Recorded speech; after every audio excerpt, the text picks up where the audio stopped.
The first thing that we did when he moved out here was work on this feature script that was a very personal, character-driven dramedy that was just hell to sludge through after a while. When you gotta think about why people do things and their motivations and staying true to their characters and all that crap.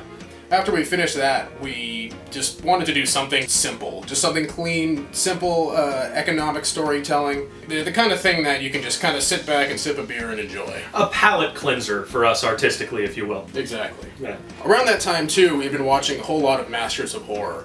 And that provided us with a really good framework for doing a simpler story like that.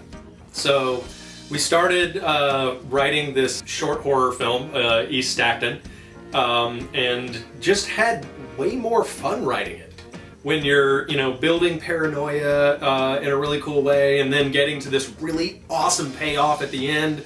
We got to sit and ask ourselves, what is the coolest thing we can do in this scene to just put the audience on edge? So, we started thinking about, a southern sort of story because there's a very cool southern gothic aesthetic, and the rampant Catholicism of South Louisiana definitely lends to that gothic, very pomp and circumstance, lots of filigree sort of feel.